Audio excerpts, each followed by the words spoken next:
Quando nós analisamos o contexto, me permita ser rápido, vou ser bem sucinto. Os irmãos observam que o capítulo 20 do Apocalipse é uma narrativa do apóstolo João acerca de uma visão. E a contundência deste capítulo é tão tremendo que ele é tratado em um contexto jurídico. Os irmãos hão de convir que João vai tratar dos privilégios daqueles que fizerem parte da primeira ressurreição, como também daqueles que posteriormente estarão no juízo final. Então, quando nós analisamos o contexto, ele diz que veio um anjo a ele, e este anjo tinha uma chave na mão, que era a chave do abismo, e uma corrente, aonde prende o diabo, Satanás, o dragão, a antiga serpente.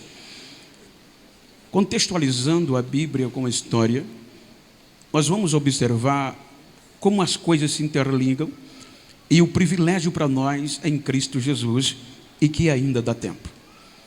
Quando nós analisamos o Gênesis, os irmãos observam que antes da nossa existência, a Bíblia mostra que houve um pecado grave.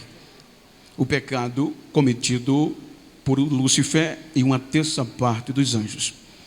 Vejam que o princípio de Lúcifer ser atirado e os anjos condenados foi simplesmente o princípio da igualdade. A Bíblia diz que eles queriam ser igual a Deus. Subirei acima das mais altas estrelas, estabelecerei o meu trono acima das mais altas nuvens e serei semelhante ao Altíssimo. O interessante é que quando ele assim se contamina, vem um julgamento. O julgamento foi sem misericórdia. Os irmãos observam que o julgamento que Deus dá não teve recurso para Satanás e os anjos. Foi na lata, foi direto, infinanciável. Diretamente condenados para o fogo eterno, para o abismo eterno. Quando vem o advento da criação do homem, os irmãos percebem que no homem Deus colocou todo o seu amor, todo o seu relacionamento, a ponto que a Bíblia diz que Deus estabeleceu um jardim depois de ter decorado toda a terra. Ele forma um jardim chamado de paraíso e coloca o homem para ali habitar. A prova desse relacionamento íntimo e amável está quando Deus chama o homem e diz a ele: olha, eu vou usar o nosso linguajar, eu quero que você coloque o nome em tudo que eu criei. Os animais, por exemplo. Olha, quem é que vai dar crédito a uma pessoa de um projeto tão lindo que Deus fez, que ele viu que era bom, se não tiver uma confiança, um relacionamento? E o interessante é que a Bíblia diz que Deus mandou ele dar o nome e assinou embaixo. O que o homem chamou, está escrito, assim foi. O que o homem denominou, assim foi. E Deus ratificou embaixo. E para melhorar, a Bíblia diz, o escritor aos Hebreus, que o homem, quem é o homem para que te lembres deles, ou o filho do homem para que eu visite? Um pouco menor que os anjos o fizeste, o coroaste de glória e sujeitaste a ele todas as coisas. Imagina o tamanho deste relacionamento. Porém, há um segredo. Quando Deus cria o homem, veja que o homem é tricotrômico, ele é pó, ele é alma, ele é espírito. Então, do pó, Deus fez o homem. E no homem, Deus sopra a vida, o seu espírito. Agora, o homem é espírito, o homem tem um espírito. O interessante é que a Bíblia mostra, o escritor sábio Salomão, Provérbio 20, 27, como também Paulo aos Romanos 2, 14, 15, 16, ele diz que o espírito do ser humano é a lâmpada de Deus para vasculhar tudo que é feito no corpo. Ou seja, Deus coloca o Espírito em nós, mas não é nosso. É como se fosse um coletador de informação. E este coletador de informação foi Deus que colocou em nós, que chamamos de Espírito, conforme a Bíblia. E esse Espírito não é nosso, é de Deus. A ponto que o escritor aos Hebreus, no capítulo 12, ele diz o seguinte: quando ele diz, lembra do teu Criador no dia da tua mocidade, enquanto tem vida, porque quando isso acabar, quando esse copo, essa taça de ouro cair, se quebrar, morrer, quando a gente morrer, o pó volta à terra de onde veio, mas o espírito vai para quem? Para Deus, que o deu. Então não é nosso, é dele. E ele colocou como uma caixa preta de um avião. Só para os irmãos terem uma ideia, eu gosto de aviação e eu amo aviação. Os irmãos, sabe uma caixa preta de um avião? Os irmãos já percebem que é amarela, é laranjada, mas o avião cai na água, cai no fogo, o fogo, você não vê nada, desaparece, mas a caixa preta não se destrói. A caixa preta, ela está ali para registrar tudo que é falado em voz, com outro também receptor dos registros, desde o acionar da aeronave até o taxiar, o decolar, o voar, o cruzeiro, o descer, tudo está registrado. Quando um avião cai, queimou tudo, mas a caixa preta não se queima. E o interessante é que ela só pode ser aberta, veja, a gente tem o quê? TAM, Gol e Azul, no nosso Brasil, as principais, mas a caixa preta não pertence a ela.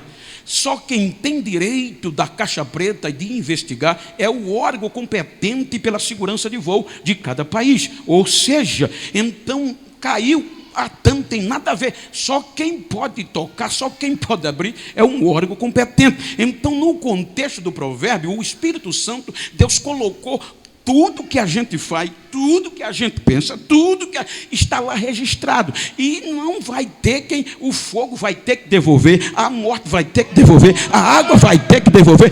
Diante de Deus ele vai ser aberto. Por isso que a Bíblia diz que aqueles livros do capítulo 20, não é, eu sempre pensei que era livro escrito, mas não, é o Espírito de Deus. Livros vão ser abertos e outro livro, que é o livro da vida. Quem é? O Espírito de Cristo, é Cristo. E quem não tiver nele vai dar bronca naquele dia. Então, por que isso vai acontecer? Imaginem comigo. Aí então Deus relaciona o homem e vem o diabo e faz com que o homem cometa e tenha a mesma intenção. O motivo do delito do homem, porque delito é quando se infringe uma regra, um crime, é quando se infringe uma lei. Então Deus colocou uma regra no jardim: não comerei desta árvore, porque no dia que comerás, morrerás. Então veja que a Bíblia diz que o homem comeu. Por quê? Porque Lúcifer disse a Eva que no dia que eles comessem seriam iguais a Deus. E qual foi o crime que Lúcifer foi condenado e os anjos foram condenados sem direito a recurso? Princípio de igualdade. Então o ser humano peca pelo mesmo erro, princípio de igualdade. Se você olhar, me permita o advogado ou os advogados, eu sou leigo no assunto, mas estudei um pouquinho. Veja que quando você vai analisar, já havia jurisprudência. A jurisprudência, se eu cometi um pecado aqui, em Alagoas, no Brasil, e foi passado, e fui julgado, fui condenado, se alguém cometeu outro do mesmo jeito lá, já há um meio de julgar igual, porque eu fui condenado, então já há um julgamento feito, já há jurisprudência, e a ótica é partir por ali. Então veja que já havia um erro igual, o homem errou, então a petição vem, é o mesmo erro, merece ser condenado. Aí Deus, por este relacionamento, não condena o homem, vem com recurso. Veja que Deus protela o julgamento. Ele veste o homem o recurso da graça, o recurso do amor vem do relacionamento e Deus protela como supremo. Então vai Deus expulsa o homem do paraíso. Quando é no capítulo 6 do Gênesis, a Bíblia diz que vem Deus observar o homem e ele foi construindo provas, elementos contundentes para a condenação. Veja que até o capítulo 6 do Gênesis, todas as provas eram favoráveis ao diabo, à morte e à condenação do ser humano. Agora vem a segunda audiência. E nessa segunda audiência, o pecado, a morte, o inferno e o homem. E quem vence? Pela lógica humana, jurídica. Deus diz, não tem jeito. Eu me arrependi de os haver feito. Veja que Deus diz, condenação, vou destruir, vou dar cabo dele. Está escrito, eu vou dar fim, condenação. Então quando tudo estava já para o homem ser condenado, aí Deus protela e vem o recurso, a graça. Eu vou preservar. O dilúvio vem, a destruição vem, mas ele preserva 8 seres humanos por este amor, por este relacionamento. Passa o dilúvio, você vai entender que Deus devolve tudo à geração de Noé. Veja que tudo que Adão tinha direito, Deus devolve a Noé e a sua geração. Procrie, enche uma terra, faz uma nova aliança. A geração de Noé, no capítulo 11, decepciona. Aí vem Deus e vê que o ser humano ia se perder. Esta audiência do capítulo 11, a morte e o inferno venceu de novo. Condenação, a petição, provas robustas. Aí Deus protela. Aí vem o capítulo 12. Aí Deus diz: eu vou fazer um projeto para resgatá-los. Abraão, sai da tua terra, do meio da tua parentela, e vai para uma terra que eu vou te mostrar. Eu te mostrarei, eu te farei, e por meio de você eu tornarei bendita todas as nações da terra. Por meio de Israel, Deus prometeu o maior evento espiritual. Por meio de Israel se torna a menina dos olhos de Deus. Todas as declarações de amor que nenhum ser humano é capaz de verbalizar, Deus verbaliza com Israel. Qual do amor, qual da mulher ou do homem que pensaria em dizer para quem ama: pode uma mãe esquecer do filho que amamenta, mas todavia eu não me esquecerei de você. Qual homem casou com uma mulher no prostíbulo, prostituta sem valor, deu nome, deu identidade, deu endereço, deu filho? Quando ela está bem amada, ela o deixa os filhos, deixa a casa e volta para o prostíbulo. Qual homem que teria coragem de ir lá buscá-la e amá-la mais do que o que amou? Aí a Bíblia diz que Israel fez assim com Deus.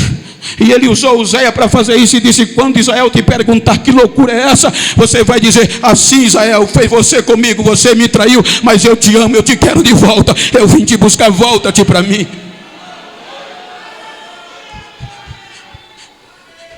Mas Israel traiu a Deus.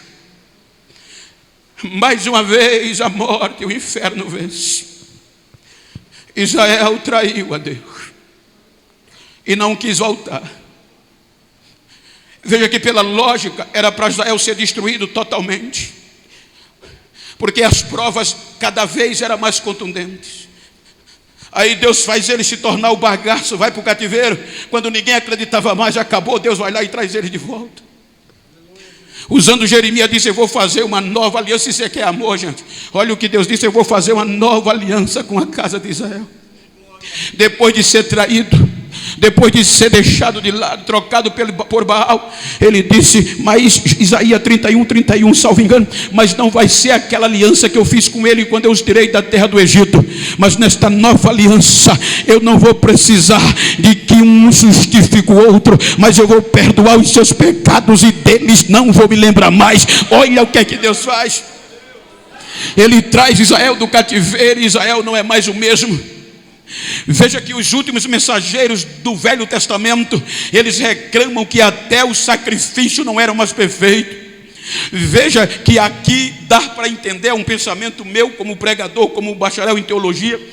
Quando nós observamos, é um pensamento meu, eu acredito, mas não está escrito, mas dá-se para conciliar, não é heresia. Veja que quando Israel chega ao cúmulo do absurdo, aí Deus resolve se calar. É o que nós conhecemos como período intestamentário, aquele período que Deus passa 400 anos, ou seja, se formos olharmos para o julgamento pelo contexto jurídico, veja que o acúmulo, as provas eram tão contundentes que chega ao Supremo Tribunal. Me permita os advogados, mas eu os consultei para poder falar disso. Olha, quando nós observamos crime para chegar ao Supremo Tribunal, só o que está relacionado à Constituição ou de foro privilegiado. Os outros mais que chegam é no Supremo, no superior. Então veja que o acúmulo do pecado, o grau do ser humano foi tão grande que diz João que arrolou grandes e pequenos, pequenos em grandes, quem tinha foro, quem não tinha, quem constitucional não. Então todos foram envolvidos na condenação, e o livro foi escrito com a sentença na mão direita de Deus. Veja que quando João no capítulo 5 tem a visão, ele diz que viu uma porta aberta no céu, no capítulo 4, e uma voz disse: sobe aqui.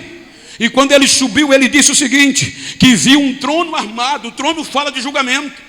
E no trono ele viu um ser poderoso, cheio de glória, emendando com o capítulo 5, na mão direita estava escrita, selada por dentro e por fora, com 7 selos, e houve uma conclamação do Supremo: procurem no céu, procurem na terra, procurem debaixo da terra. O que? Alguém que seja digno de pagar a dívida, de justificá-los, alguém digno de quebrar os selos. E João disse que o anjo gritou: procuramos. Ninguém foi achado digno de tomar o livro. Então agora a morte, o inferno e o pecado, isso acabou, não tem mais recurso. Aí ele traz o último recurso. Como pode? Deus amou o mundo de uma tal maneira. É o que Paulo, conjecturando, Filipenses, ele diz: vou conjecturar. Quando a morte, o inferno, o pecado achou que para o ser humano não tinha mais recurso, a condenação já estava determinada. Aí ouve-se no céu, penso eu vou, Pai, mas você é Deus. Eu estou disposto a me despir da minha glória de Deus. Eu estou disposto a tomar forma de servo. Vou me tornar humano, ser igual a eles.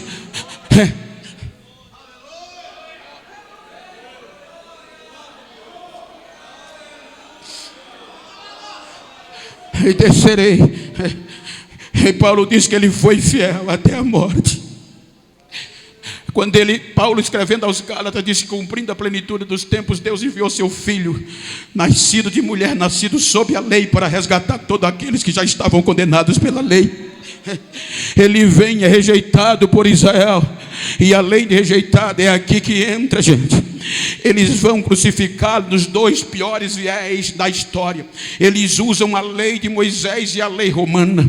A lei de Moisés é Deuteronômio 21, 23, que está escrito: disse o Senhor a Moisés: maldito é todo aquele que cometer pecado e for digno de ser crucificado. Todo aquele que for crucificado, levantado no madeiro, é maldito de Deus. Então ser crucificado era maldito de Deus.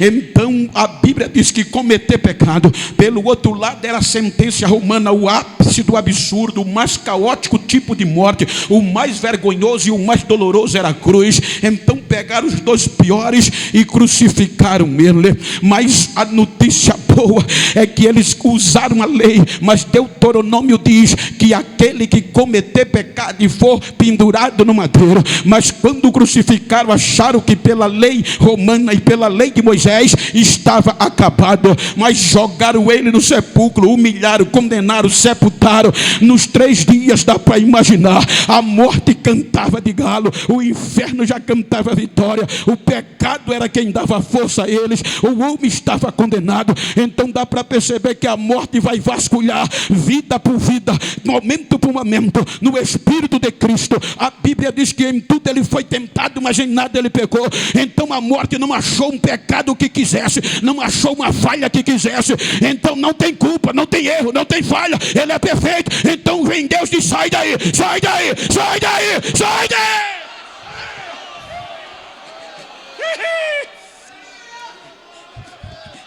A pedra é removida. A ordem, a Bíblia diz que Deus o ressuscitou. Deus dá ordem: morte cai fora, inferno cai fora. Ele ressuscitou. E Paulo diz: portanto, diga comigo, portanto, agora nenhuma condenação a mais para quem está em Cristo Jesus. Dá para você dar glória? Eu nunca pedi isso, mas eu vou pedir agora. Dá para você dar glória só por isso?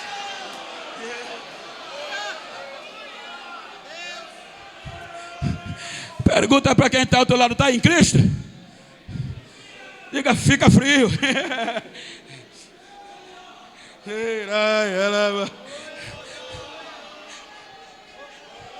Aí é que é a importância do arrebatamento.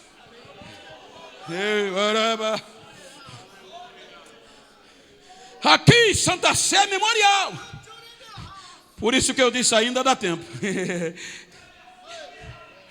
Eu apanhei um bocado quando Deus me deu essa mensagem. Mas ainda deu tempo. Ainda dá tempo. Porque naquele dia, para quem está em Cristo Jesus,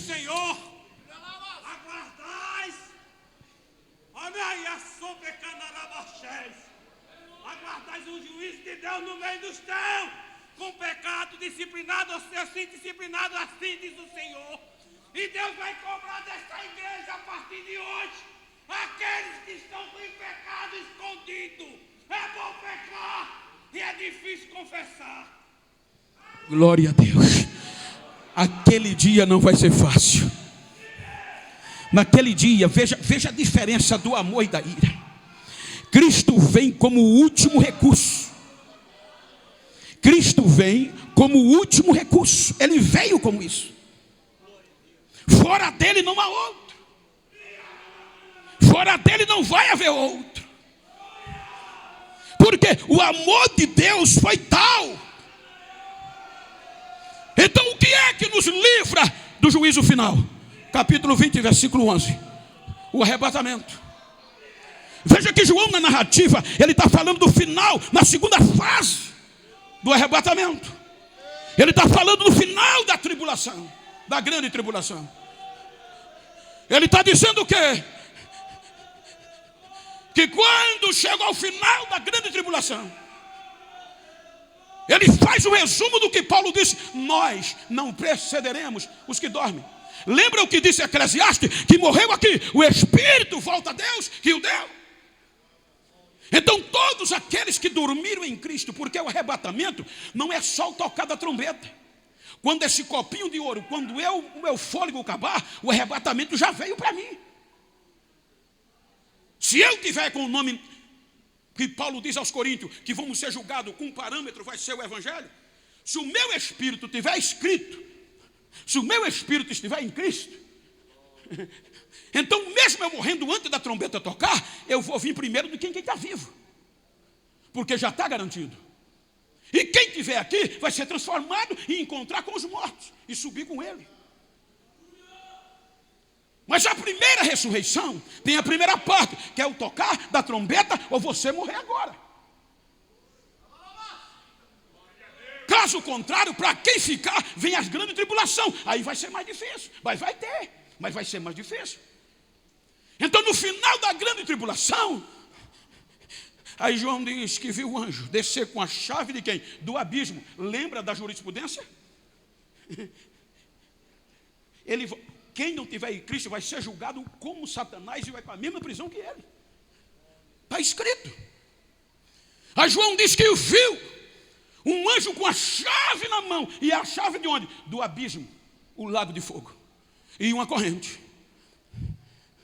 E com essa corrente ele prendeu por 1000 anos a serpente, o antigo dragão, o dragão, a antiga serpente, Satanás. E ele diz que nesta ressurreição nem todos os mortos ressuscitaram, mas só aqueles que ainda o nome mesmo não dobraram-se diante da besta, não aceitaram o seu selo e o nome estava escrito no livro.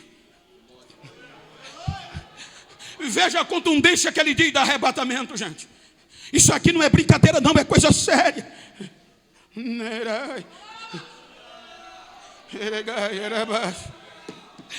Olha o que é que ele diz, que no grande trono branco, ele diz que vê filas. Agora lá vai ter grandes e pequenos.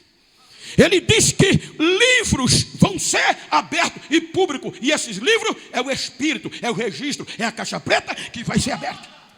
E lá nada vai escapar. Quer ver uma coisa? Lembra de um erro que tu cometeu há 10 anos atrás? Tu vai lembrar, está aí. Lembra de uma coisa boa que tu fizeste há 20 anos? Está aí. Só que está para você, a sua consciência, o que Paulo diz, consciência e inteligência, que vai ser julgado naquele dia. Só está lá, aqui está escondido, mas lá vai ser público. Ah, mas eu pregava bonito, eu vou ter que me ajeitar, senão eu estou na fila lá. Ah, mas eu cantava que arrepiava, eu vou ter que me endireitar, senão eu estou lá. Ah, mas eu era maestro, eu tocava isso, eu fazia isso, eu evangelizava. Mas se não tiver no arrebatamento, o cabo não vai estar lá. Então olha para quem está ao teu lado e diga, vamos sim, nós vamos estar fora da fila.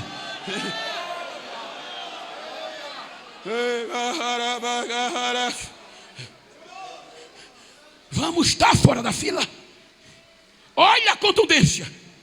Bem, olha o que nós lemos. Bem-aventurado, feliz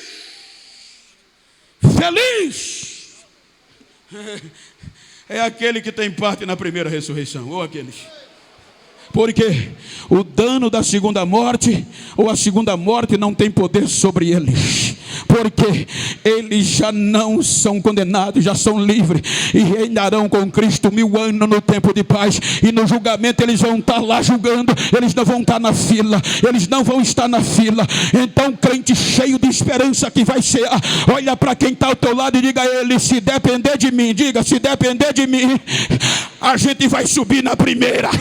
A gente vai subir na primeira. A gente vai subir na primeira. O Moadril,